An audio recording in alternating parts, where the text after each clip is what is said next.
Hi everyone, my name is Emma Taylor, and this is my story.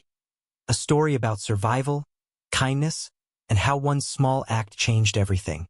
If you're watching this, let me know where you're from in the comments below, because today I want to share something that happened to me right here in Detroit, Michigan. Something so unbelievable it still feels like a dream sometimes. I'm a single mom raising my 8-year-old son, Liam, on my own. Life hasn't been easy for us. After losing his dad 5 years ago, we've struggled just to get by. Every day, I wake up before sunrise to work at a fancy salon downtown. It's not glamorous, it's exhausting, but I do it because Liam deserves a better life than what I can give him now. But no matter how hard things got, I always tried to teach Liam one thing. Kindness matters. Even when the world knocks you down, doing the right thing, even if it costs you, is never wasted. And trust me, I learned that lesson the hard way. One evening, after a long shift at the salon, I noticed him, a man sitting on a park bench near a dimly lit coffee shop. His clothes were torn, his hair was wild and unkempt, and his eyes reflected years of hardship. Something about him caught my attention. Maybe it was the sadness in his gaze or the way he seemed invisible to everyone else passing by. Without overthinking it, I approached him. "Sir," I said gently, kneeling beside him, "would you mind if I gave you a haircut? You seem like someone who deserves a fresh start." He hesitated for a moment, his eyes narrowing slightly, as if unsure whether to trust me. Then, almost imperceptibly, he nodded. I pulled out my portable hairstyling kit, a small bag I always carried with me, and began trimming his hair.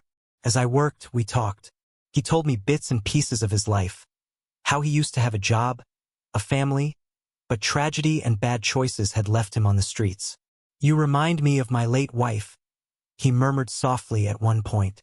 "She always believed people were inherently good, even when I stopped believing it myself.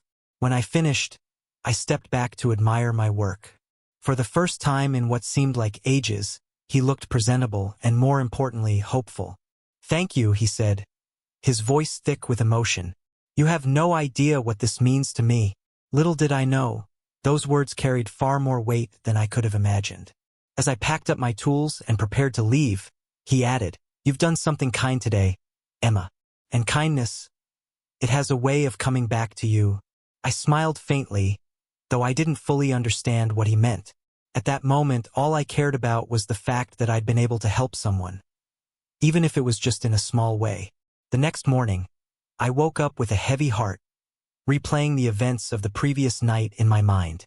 I had confronted Sarah about her betrayal, and though she tried to deny it, the truth was undeniable. But what happened next was something I hadn't anticipated.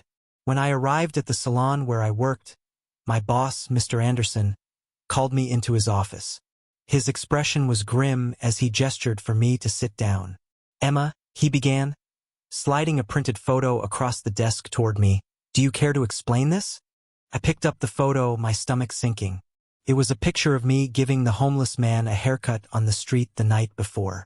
Someone had taken it and posted it online, and now it had gone viral. "You know our policy," Mr. Anderson continued, his tone sharp. "We can't have employees doing free services outside of work hours. It reflects poorly on the salon. People are talking, Emma. Clients are questioning our professionalism." "I was just trying to help someone in need," I replied, my voice trembling. It wasn't about the salon. It was about kindness. "Kindness doesn't pay the bills," he snapped, cutting me off. "And neither do excuses." "I'm sorry, Emma, but I have no choice. You're fired." The words hit me like a punch to the gut. Fired.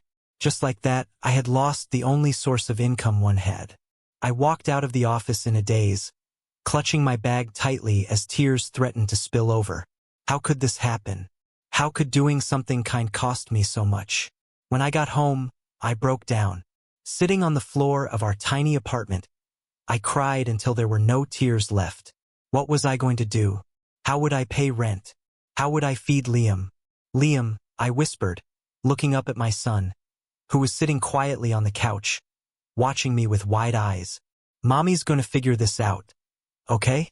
Everything's going to be fine." But even as I said the words, I didn't believe them. Hours passed, and just as I was trying to figure out my next move, I heard engines outside. Looking out the window, I froze. 5 luxury limousines had pulled up in front of our building.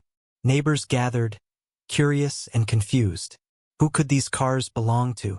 Then, the man I'd helped stepped out of one of the limos, but he wasn't the same disheveled person anymore. He wore an expensive suit, and his newly trimmed hair made him look confident and powerful. "Mrs. Taylor," he said, approaching me as I stood nervously outside. "Do you remember me?" Of course, I remembered him, but what I didn't know then was that this stranger was actually Richard Thompson III, a billionaire tech mogul who had been living on the streets after losing faith in humanity. "I'm Richard," he introduced himself.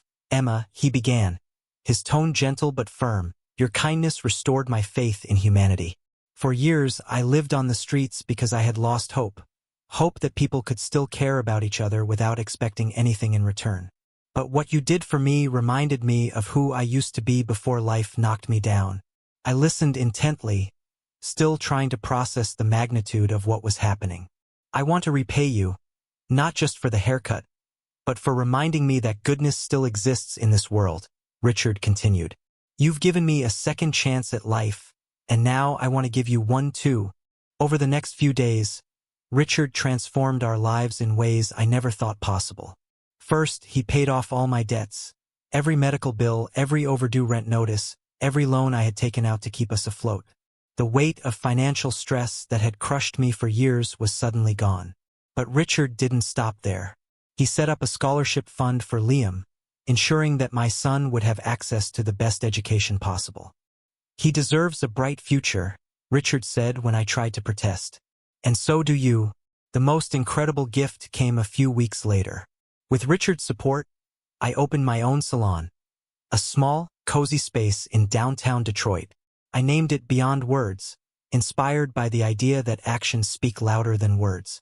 The salon wasn't just a place for haircuts and beauty services. It became a hub for connection and encouragement.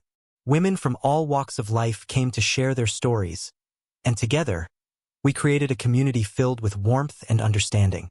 Every day, I woke up feeling grateful, not just for the opportunities Richard had given me, but for the chance to inspire others the way I had inspired him. My clients weren't just customers. They were friends, confidants, and sometimes even strangers in need of a listening ear. Through it all, I realized something important. Success isn't just about wealth. It's about purpose. Doing the right thing may not always bring immediate rewards, but karma has a funny way of circling back. One afternoon, as I styled a client's hair, she turned to me and said, "You're different, Emma. You don't just see people. You truly care about them." Her words stayed with me long after she left. It wasn't fame or fortune that defined me. It was the impact I made on others' lives. Richard visited often, checking in on how things were going. "You've built something amazing here," he told me during one of his visits. "Not just a business, but a legacy." I smiled, thinking about how far I'd come. Just months ago, I was a broke single mom struggling to survive. Now, I was a business owner, a role model, and a beacon of hope for others. Liam thrived too. With the scholarship fund Richard had set up, he attended a prestigious school where he excelled academically and socially. Every evening, he'd tell me about his day, his new friends, his favorite subjects, and his dreams for the future. "Mom," he said one night as we sat together on the couch, "do you think kindness really does come back to you?"